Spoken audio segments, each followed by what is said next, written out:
Ever since I moved into the old cottage at the edge of Pine Hollow, something about this place has felt off. The first few nights were quiet, too quiet. The kind of quiet that presses against your ears until every tiny sound becomes a scream. I told myself it was just the wind, the creaking floors, the old pipes. But then I started noticing things. Small things at first. Footprints in the garden when I knew I had locked the door. Windows slightly ajar even though I remembered closing them. I started leaving a light on in the living room at night, thinking it would keep whatever it was away. But I could see shapes moving just beyond the edge of the glow. Just shadows. Or maybe eyes. Eyes watching me. It was on the third night that I finally heard it. A slow, deliberate knock on my front door. One knock, then another, and another. I froze. My mind raced through every rational explanation. The wind, a branch, an animal. But the knocks were too precise. And then I heard it. A low, raspy whisper from outside. "I see you," it whispered, its voice cold and hollow. My heart was hammering so hard, I thought it would break through my chest. I wanted to call someone, anyone, but the phone. The battery was dead. I was completely alone. The next morning I found a note slipped under the door. Just one sentence scrawled in shaky handwriting. "Don't turn around tonight." I read aloud, my voice trembling. I laughed nervously at first.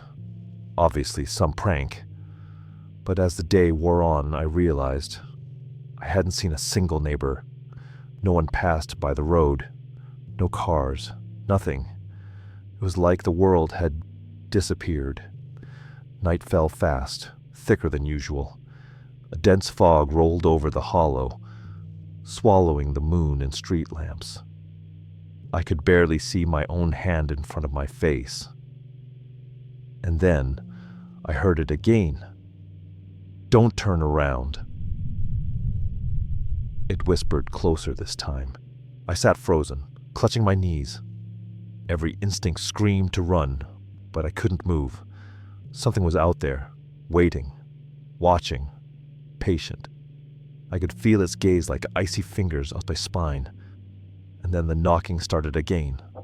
Slow, rhythmic, every strike like a heartbeat. I tried to ignore it, tried to pretend it wasn't happening. But deep down, I knew it wanted me to look. My mind raced with possibilities. A stalker, a ghost, a hallucination brought on by isolation. I couldn't tell anymore. All I knew was fear. Pure, bone-deep fear. I remember telling myself, "Don't look. Just stay here. Don't move," I whispered to myself. But fear has a way of twisting logic. My eyes betrayed me.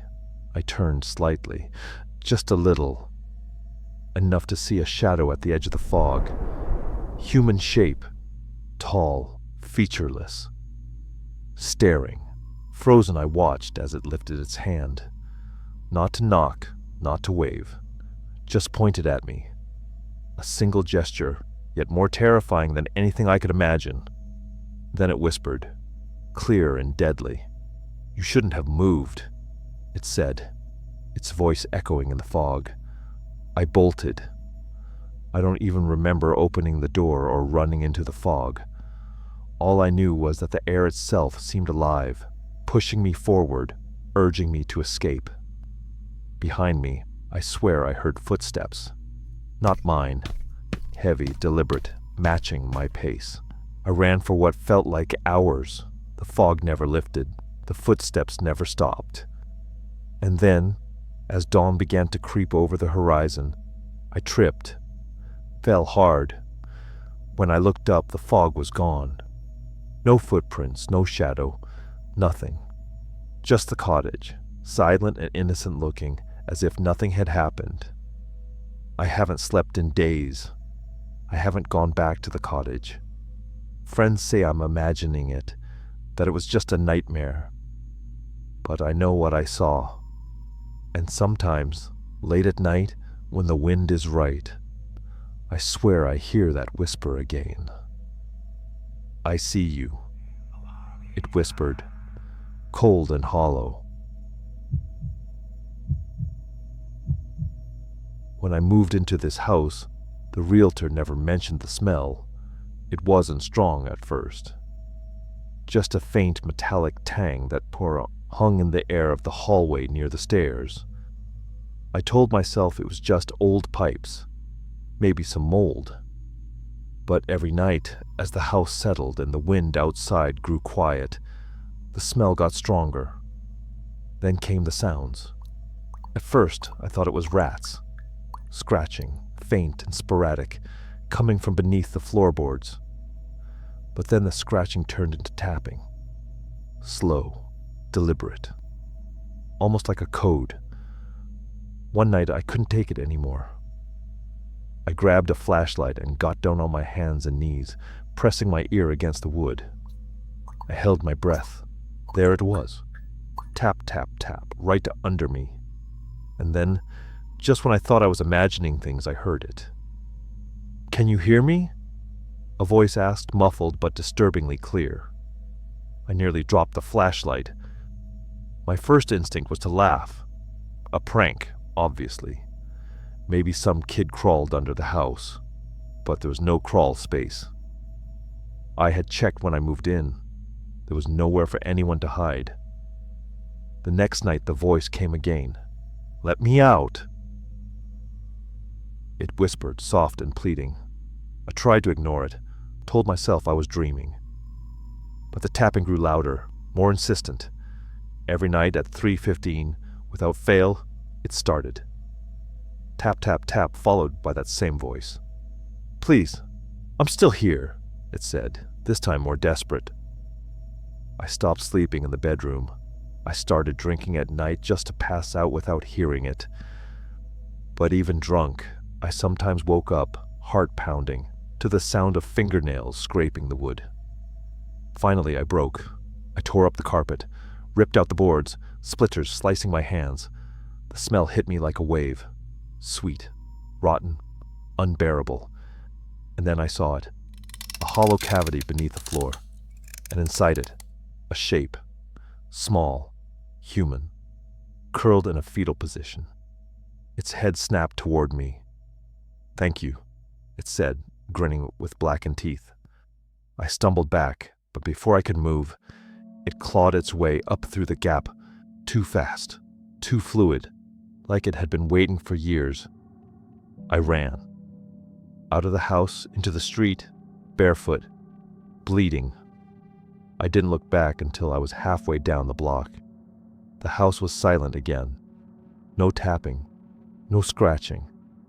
But when I returned the next day with a locksmith and a crowbar, the floor was whole, perfect, no gap, no cavity, like it had never been touched. That night, when I tried to sleep at a friend's place, I heard it again. "Can you hear me?" It whispered, closer than ever.